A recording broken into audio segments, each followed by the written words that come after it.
ഈ പശ്ചാത്തലത്തിൽ എന്നെ അപമാനിക്കാൻ നമ്മുടെ സ്നേഹിതന്മാരിൽ ആരെങ്കിലും ഒരാൾ നടത്തിയ ഒരു നീചമായ ഗൂഢാലോചനയായിട്ട് മാത്രമേ പോറ്റിയുടെ ഈ പരാതിയെ എനിക്ക് കാണാൻ വേണ്ടി സാധിക്കുന്നുള്ളൂ. അത് ആരായിരിക്കും എന്നുള്ളതിനെ സംബന്ധിച്ച് ഞാൻ നിങ്ങളോടിപ്പോൾ പറയേണ്ട കാര്യമില്ല. നിങ്ങൾക്കറിയാം ആരായിരിക്കും പോറ്റിയെ കൊണ്ട് ഇത്തരമൊരു വ്യാജ പരാതി കൊടുപ്പിച്ചതിൻ്റെ പിന്നിലുള്ളത് എന്ന് നിങ്ങൾ തിരുവനന്തപുരത്തെ പ്രധാനപ്പെട്ട മാധ്യമപ്രവർത്തകർക്ക് മനസ്സിലാക്കാൻ പ്രയാസം ഉണ്ടാവില്ല. ഞാനിപ്പോൾ തൽക്കാലം ആ പരാതി കൊടുപ്പിക്കുന്നതിന് പിന്നിൽ നിന്ന ആളുകളെക്കുറിച്ചൊന്നും പറയാൻ വേണ്ടിയിട്ട് ആഗ്രഹിക്കുന്നില്ല. ഏതെങ്കിലും സന്ദർഭം വരുമ്പോഴത്തേക്ക് ഞാനത് പറയുക തന്നെ ചെയ്യും. അത് പിന്നീടൊരു അവസരത്തിലാവുന്നത്. ഈ പരാതിക്കകത്ത് ചില കാര്യങ്ങൾ പറ്റി പറയുന്നുണ്ട്. അതിൽ രണ്ട് കാര്യങ്ങളാണ് എന്നെ സംബന്ധിച്ച് പറയുന്നത്. ഒന്ന്, പോലീസ് സ്റ്റേഷനിൽ വെച്ച് പരാതിക്കാരിക്ക് വേണ്ടി ഞാൻ സംസാരിച്ചു എന്ന്. അവർക്ക് സാമ്പത്തികമായിട്ട് വലിയ പ്രയാസമല്ലേ, കുറച്ചൊന്ന് ഇളവ് കൊടുത്തൂടെ എന്ന് ഞാൻ ചോദിച്ചു എന്നും, ഞാനും സാമ്പത്തികമായിട്ട് വലിയ പ്രയാസത്തിലാണ് സാർ, എനിക്ക് ഇളവ് കൊടുക്കാൻ പറ്റില്ല എന്ന് അയാൾ പറഞ്ഞുവെന്നാണ് എന്നെ പറ്റിയുള്ള ഒരു പരാമർശം. അതിനെക്കുറിച്ച് ഞാൻ പറഞ്ഞു കഴിഞ്ഞു. ഞാൻ ഒരു പോലീസ് സ്റ്റേഷനിലും പോയിട്ടില്ല. ഒരു പരാതിക്കാരിയുടെ സാമ്പത്തിക പ്രശ്നത്തിൽ ജീവിതത്തിൽ ഇതുവരെ ഇടപെട്ടിട്ടില്ല. കഴിഞ്ഞ 10 വർഷക്കാലം സാമ്പത്തിക പ്രശ്നങ്ങളുമായി ബന്ധപ്പെട്ട് പരാതിയുമായിട്ട് ആരെങ്കിലും വന്നിട്ടുണ്ടെങ്കിൽ പോലീസ് സ്റ്റേഷനിൽ പോലും ഞാൻ വിളിച്ചിട്ടില്ല. ഞാനാകെ നമ്മുടെ പാർട്ടി സഖാക്കളെ കാണാനായിട്ട് പറഞ്ഞിട്ടുണ്ട്.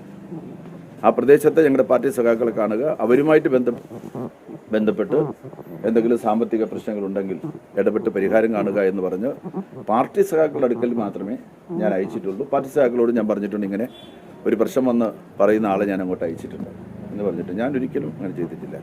അപ്പം നിങ്ങൾ മാധ്യമപ്രവർത്തകർക്ക് ഇന്നലെ ഈ വാർത്ത കൊടുക്കുന്നതിന് മുമ്പ് ജസ്റ്റ് ഒന്ന് അന്വേഷിക്കാമായിരുന്നു, എന്തിനാണ് ഒരാളിൻ്റെ മുഖത്ത് ഇങ്ങനെ കരിതയ്ക്കാൻ ശ്രമിക്കുന്നത്? അതുകൊണ്ട് നിങ്ങൾക്ക് എന്താണ് ഒരു പ്രയോജനം? ഈ ഇങ്ങനെ ഒരു വാർത്ത ബ്രേക്ക് ചെയ്യുന്നതിന് മുമ്പായിട്ട് ഏതായാലും അറിഞ്ഞോ അറിയാതെയോ പോറ്റിക്ക് പരാതി എഴുതി കൊടുത്തവൻ തുമ്പ പോലീസ് സ്റ്റേഷനിൽ വെച്ച് 2024 പറയുന്നുണ്ട്. നിങ്ങൾ വിചാരിച്ചാൽ തുമ്പ പോലീസ് സ്റ്റേഷൻ ഒന്ന് വിളിക്കാം. ഇങ്ങനെ 2024 കടകംപള്ളി സുരേന്ദ്രൻ MLA ആ പോലീസ് സ്റ്റേഷനിൽ ഏതെങ്കിലും ആവശ്യത്തിനായിട്ട് വന്ന് കയറിയിട്ടുണ്ടോ എന്ന് ചോദിക്കാം. ഈ സ്ത്രീയെ സംബന്ധിച്ച് സ്വാഭാവികമായിട്ട് അവിടെ അറിയാൻ വഴിയുണ്ട്. കാരണം എന്താ വെച്ചാൽ ഇവർ സാമ്പത്തികമായിട്ടുള്ള പ്രശ്നങ്ങളിലൊക്കെ പെട്ടപ്പോൾ പോലീസിൽ ഒരു ധാരാളം ആളുകൾ പരാതി കൊടുത്തിട്ടുണ്ടാവും. അപ്പോൾ ഇവരറിയാൻ സാധിക്കുന്നതാണ്. അതൊന്ന് ചോദിച്ച് മനസ്സിലാക്കിയിട്ട് കടകംപള്ളിയുടെ മുഖത്ത് കരിതാക്കിക്കാൻ നിങ്ങൾ ശ്രമിച്ചാൽ മതിയായിരുന്നു. നിങ്ങൾ ഇന്നലെ ഇങ്ങനൊരു വാർത്ത കിട്ടിയ സമയം മുതൽ ഇങ്ങനെ പറഞ്ഞുകൊണ്ടിരിക്കുകയാണ്. എന്തൊക്കെയാണ് പറഞ്ഞത്? നിങ്ങളതിനെ ഒന്ന് ആലോചിച്ച് നോക്ക്. ഇങ്ങനെയൊക്കെ ചെയ്യാൻ പാടുണ്ടോ? ഇങ്ങനെ ചെയ്യുന്നത് കൊണ്ട് നിങ്ങൾക്ക് എന്ത് വിശേഷമാണുള്ളത്? എനിക്ക് ഈ സ്ത്രീയെ അതിൽ ഞാൻ പറഞ്ഞു, ഞാൻ ഏതാണ്ട് കുറച്ച് സമയം ഈ പരാതി യഥാർത്ഥത്തിൽ അയാളുടെ തന്നെ വക്കീല് സീനിയറായിട്ടുള്ള ഒരാളിനെ സമീപിച്ച് ഇങ്ങനെ എന്ത് പരാതിയാണ് കൊടുത്തത്, ആ പരാതിയുടെ ഒരു കോപ്പി എനിക്കൊന്ന് ലഭ്യമാക്കാമോ എന്ന് ചോദിച്ച്, അങ്ങനെ ആ പരാതി കിട്ടിയതിന് ശേഷമാണ് യഥാർത്ഥത്തിൽ എൻ്റെ ജീവൻ വീണത്. എന്താ വെച്ചാൽ ഇത് ആരാണ്? ഏത് സ്ത്രീയാണിത്? നമുക്ക് പരിചയമില്ലാത്തതായിട്ടുള്ളൊരു പേര്. എനിക്കാകെ പ്രതിഭയെ പരിചയമുള്ളത് പ്രതിഭ മാത്രമേ എനിക്ക് പരിചയമുള്ളൂ. അല്ലാതെ വേറൊരു പ്രതിഭയെ എനിക്ക് അറിയില്ല. പക്ഷേ പരാതിക്കകത്ത് വായിച്ചു നോക്കിയപ്പോൾ ഒരു സ്കൂൾ നടത്തുന്ന, ആറ്റുകുഴിയിലൊരു സ്കൂൾ നടത്തുന്ന വനിതയാണെന്നും അവരുടെ വസ്തു സംബന്ധമായിട്ടുള്ള കാര്യങ്ങൾ പോറ്റി മേടിച്ചു എന്നൊക്കെ പറയുന്നുണ്ട്. അതൊന്നും നമുക്കറിയാവുന്ന വിഷയമേ അല്ല, എനിക്കറിയാവുന്ന കാര്യമേ അല്ല.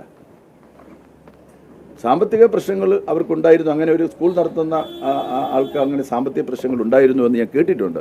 ചിലരെങ്കിലും എന്നെ സമീപിച്ചിട്ടുണ്ട്, പോലീസ് സ്റ്റേഷൻ വിളിച്ച് പറയുകയോ അല്ലെങ്കിൽ അവരോട് പറഞ്ഞ് ഈ പൈസ തിരിച്ച് കിട്ടുന്നതിന് വേണ്ടി. സാധാരണഗതിയിൽ ആളുകൾ ചെയ്യുന്നൊരു കാര്യമാണ്. അവർക്ക് അറിയാതെ ചെന്ന് പെട്ടുപോയാൽ ആരുടെ എല്ലാം സഹായം തേടി ആ പൈസ തിരിച്ച് പിടിക്കാൻ വേണ്ടി ശ്രമിക്കുക. അതെല്ലാം അങ്ങനെ വന്നിട്ടുണ്ട്. ഞാൻ ഒരു കാര്യത്തിൽ ഞാൻ ഇടപെട്ടിട്ടില്ല. ഞാൻ പറഞ്ഞിട്ട് ഞാൻ മന്ത്രിയാണ്, എനിക്ക് അത്തരം പ്രശ്നത്തിൽ ഇടപെടാനായിട്ട് എനിക്ക് സാധിക്കുകയില്ല.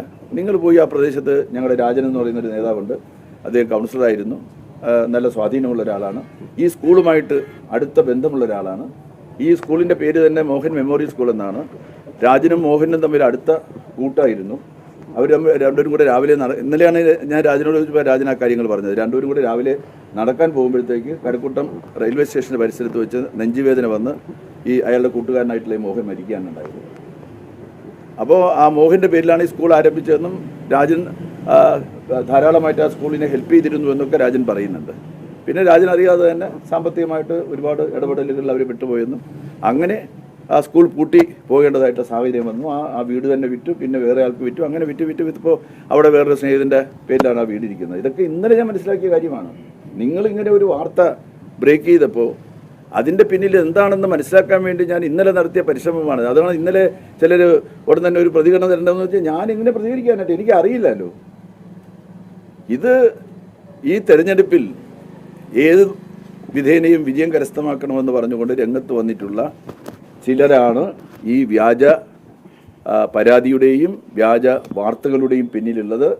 ആളാരാണെന്നല്ല ഞാൻ പിന്നീട് നിശ്ചയമായിട്ട് പറയാം. നിങ്ങൾക്ക് ആളെ നല്ല ബോധ്യമുണ്ടെന്നാണ് എൻ്റെ വിശ്വാസം.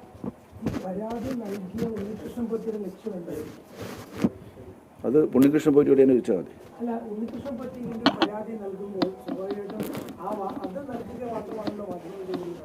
അല്ല, നിങ്ങൾ ഈ ആരെങ്കിലും തരുന്നൊരു പരാതി ഞാൻ ചോദിക്കട്ടെ. ഉണ്ണികൃഷ്ണൻ പോറ്റിയല്ല, ഞാനൊന്ന് ഞാൻ പറഞ്ഞോട്ടെ അയാൾ കൊടുത്തത് പിന്നെ പോലീസ് ചീഫിനല്ലേ കൊടുത്തത്. അതെ, ആ പരാതി എടുത്ത് അങ്ങനെ വിളമ്പലാണോ വേണ്ടത്?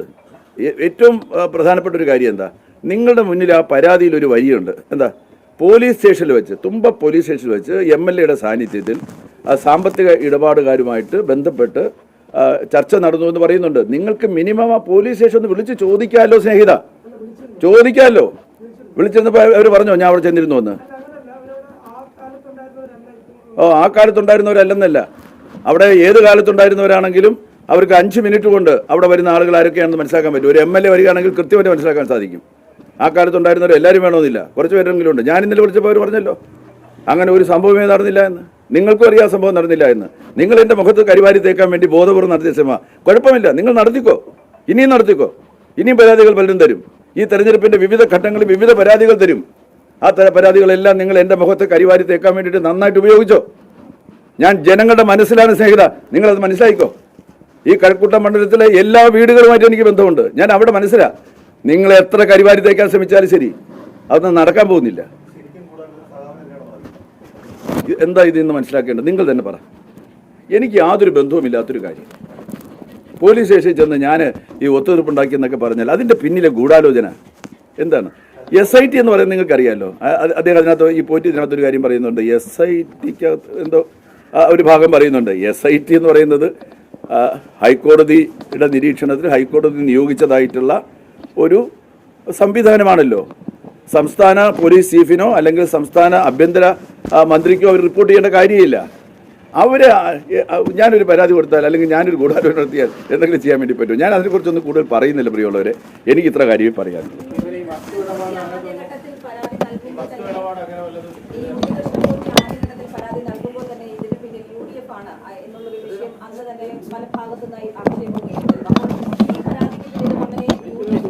ഈ പരാതിയുടെ പിന്നിലുള്ള ആളെ നിങ്ങൾ അന്വേഷിച്ച് കണ്ടെത്ത്.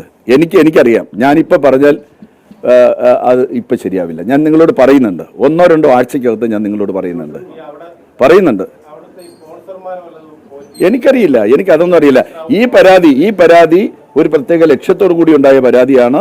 ആ പരാതി കഴക്കൂട്ടത്തിലെ തെരഞ്ഞെടുപ്പുമായി ബന്ധപ്പെട്ടുള്ള പരാതിയാണ്. ഈ കഴക്കൂട്ടത്തിലെ തെരഞ്ഞെടുപ്പിൽ ഞാൻ മത്സരിക്കുന്നു എന്ന് ഒരു തീർച്ചമൂർച്ച വന്നതിന് ശേഷം നടക്കുന്ന ഒരുപാട് സംവിധാനങ്ങളുടെ ഭാഗമായി വന്നിട്ടുള്ള പരാതിയാണ്. അത്രയും ഞാനിപ്പോൾ പറയുന്നുള്ളൂ.